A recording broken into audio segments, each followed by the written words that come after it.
Government informs the UN Security Council of Houthi crimes against civilians in Ma'rib and Taiz. Houthi militia recruits innocent children and send them to war fronts in Ma'rib and West Coast.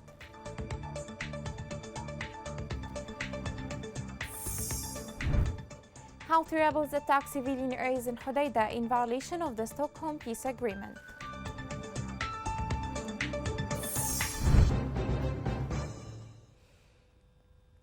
Welcome to Yemen Today TV. This is the English news with me, Roshan Fouad. The government has addressed the United Nations Security Council on the latest Houthi escalation in Ma'rib and Taiz, in which hundreds of innocent civilians have been killed. More details on this story are within the following report.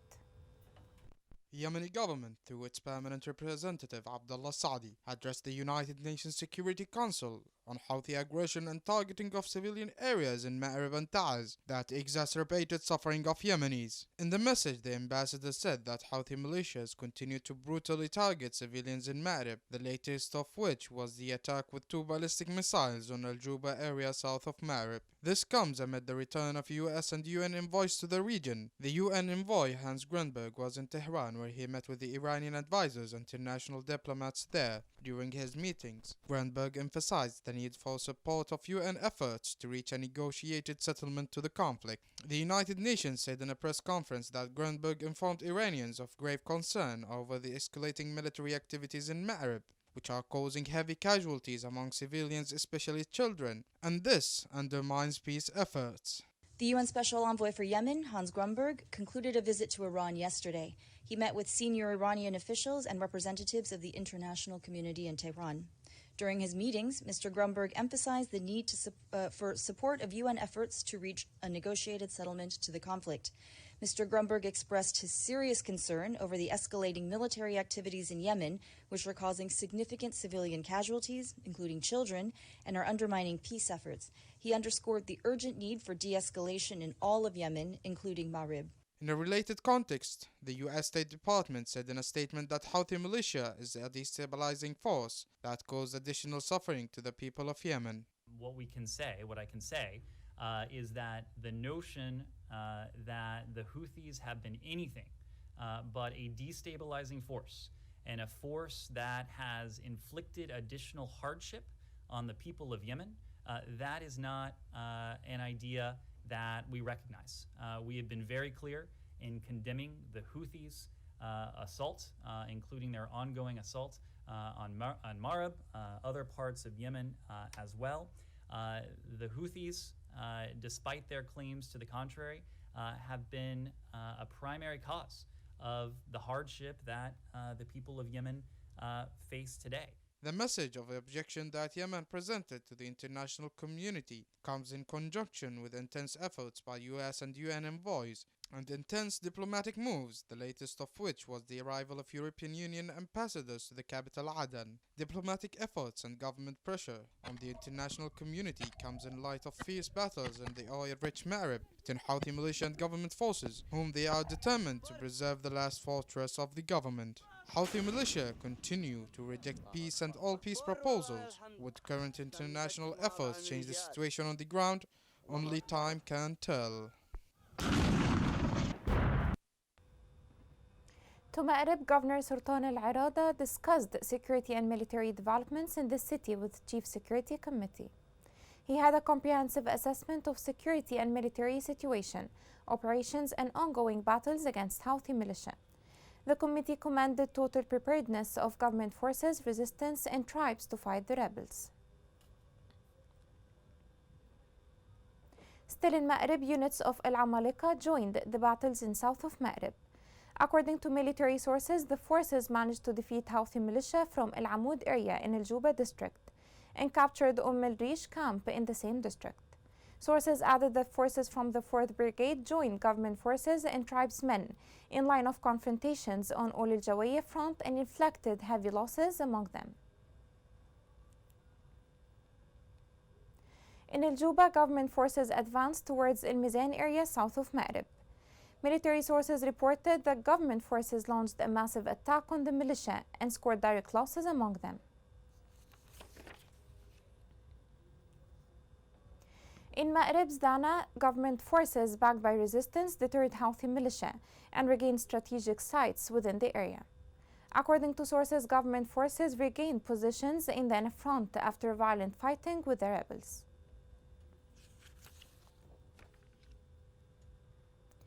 Minister of Information Muammar al-Iryani confirmed that Houthi militia increased recruitment of children in Sana'a areas under their control. Al-Iryani said that the rebels sent Yemeni children to front lines in south and west of Ma'rib and the west coast.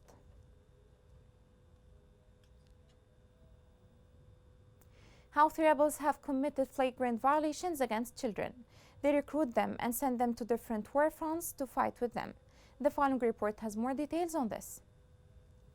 A simple scene summarizing the bitter reality of Yemen being kidnapped by the Irani-backed militia is just by looking at children. Yes, children of Yemen are the future of Yemen, and since the Irani-backed militia has recruited children on the battlefields and thrown them as war fuel and as human shields, they are gradually losing the way to the future.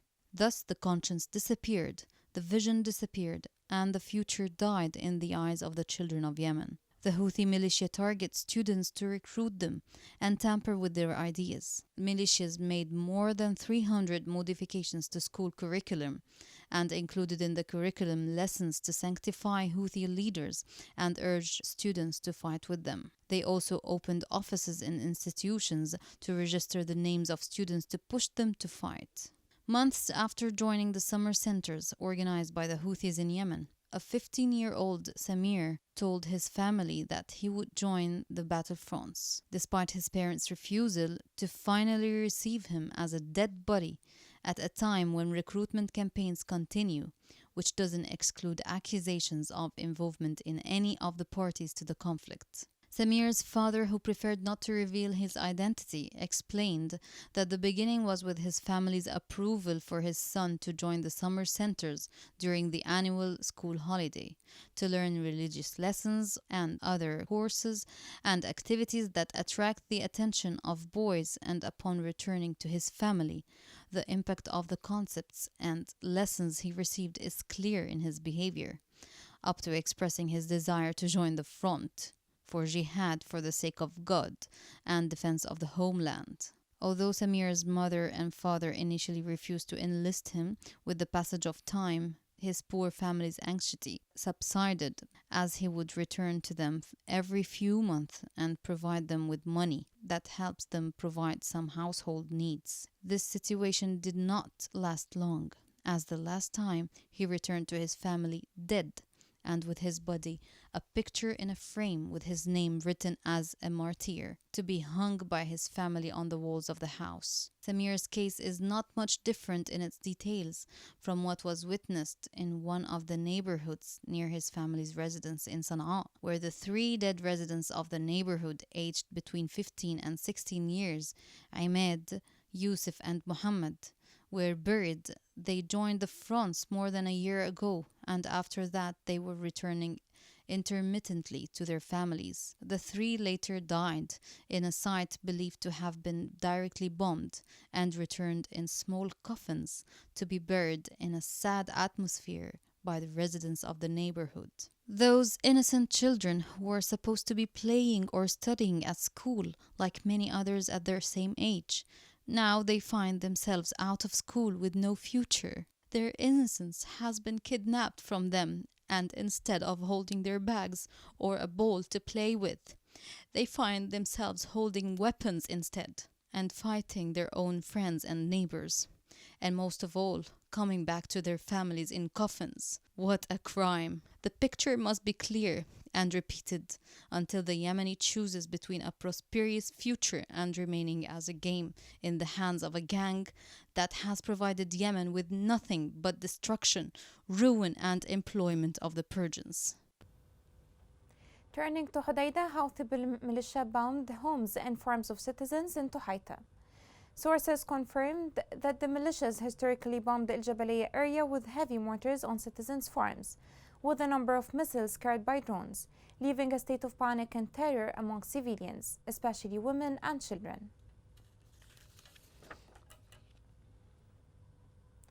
Still in Hodeidah, the joint forces thwarted Houthi militia infiltration attempt in El Jah, south of the city.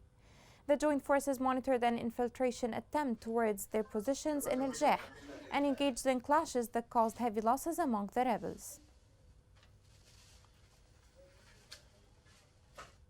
Tusada government forces shot down a drone east of Bakan district in Azal Axis.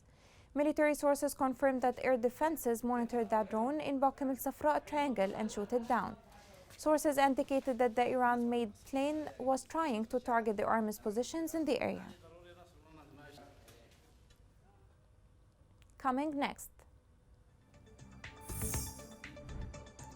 While rights of women are preserved worldwide, Houthi violations against Yemeni women have crossed all limits.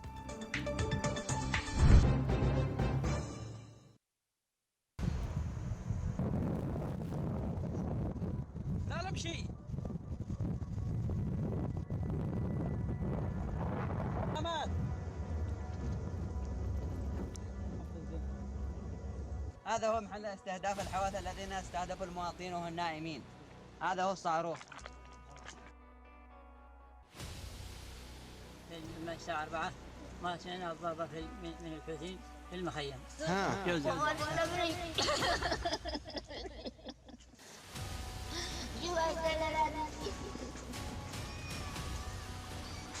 هذا يعني استشهدوا أولاد عمي، هذا استشهدوا يعني أخواني كلهم، يعني شوف يعني الدم في الخيم.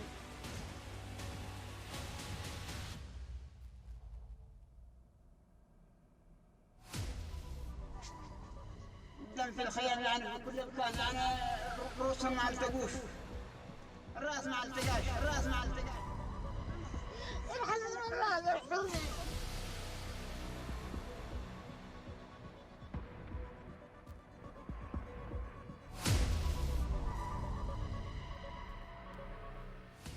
Welcome back. Since Houthi rebels took over the capital Sana'a, human rights have been violated in all regards. Vulnerable women have been also the subject of such Houthi repressive machine, crossing all social and human norms. More details on the story are within the following report. Houthi rebels have deprived Yemeni women from the right to live and work and doubling their torture in detention. Allegation exported by the co-militia to tighten the screw on Yemeni women, which amounted to not allowing women's employment and pushing poor girls to work with the Zainabiyat, the Houthi women's force instead of the labor market. In the light of collapsing economic conditions following the war, and not only the ban on their work, as more than 200 women are still forcibly hidden under the torture, sexual and physical exploitation, and the various methods of their torture. The Houthi policy of starving the children of kidnapped women to pressure their mothers without any mercy. Extremist militia elements also attack the billboard related to the wedding and beauty sectors, such as wedding halls and women's hairdressing salons, and blacking the faces of the pictures on the banners. A series of raids by Houthi militia affected a number of large restaurants in Sana'a, in particular those that allocate section for women's and families and employ females. The National Committee on Human Rights Violation Against Women noted that it has investigated 72 Yemeni women who were subjected to arbitrary arrest and enforced disappearance due to their humanitarian and political activity, or extortion of their families as a part of the policy using women in war. The committee reported that the house bombing are among the grave violations that appeared during the period from March 2015 until today, adding that Houthi militia damaged the house of 515 women, which caused the displacement of many women, turning them into the open and losing the rights of housing and shelter. The brutality of Houthis against Yemeni women has crossed all the social and international norms. For how long this would last, it's quite hard to predict. Today, land trips from Yemen to Saudi Arabia have been suspended. Sources at Al Wadi'a port said that trips stopped amid overcrowd of travelers and vehicles at the port. The General Authority for Regulating Land Transport Affairs directed all international transport companies to stop all flights from Yemen to Saudi Arabia. The ongoing war has overshadowed all aspects of life. University students are no exception. Aden University students have been complaining from high transportation fares, which, according to them, have made many give up going to colleges. More details on that story are within the following report.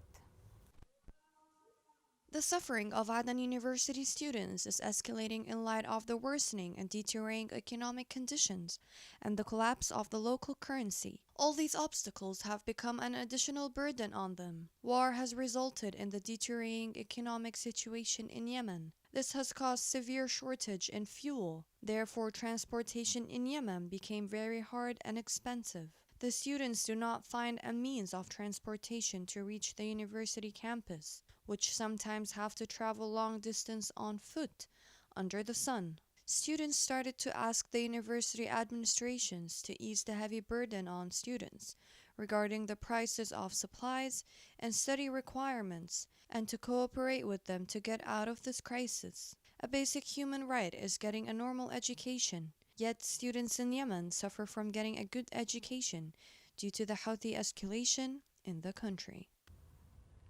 In Aden, General Electricity Corporation announced successful introduction of the first turbine in Petro Masila power station. The corporation said that this turbine provides a generating capacity of 110 megawatts, while preparations for starting the one have been in place. Both are intended to be linked to the public electricity network soon. The National Committee Against Coronavirus announced 15 new cases of the COVID-19 in 5 governorates. Committee officials said on Twitter that 5 cases were recorded in Aden, 5 in Shabwa, 3 in Ma'rib, and 2 in Hadramaut. Also 2 deaths were recorded, plus 11 recovered cases. With the current updates, the total confirmed cases are 9,858, including 1,907 deaths and 6,497 cases of recovery.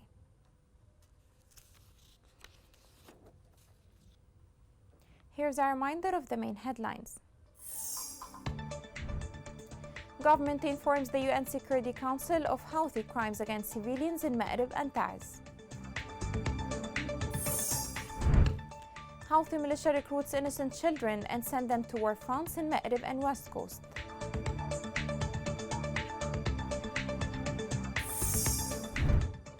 Houthi rebels attack civilian areas in Hodeidah in violation of the Stockholm Peace Agreement.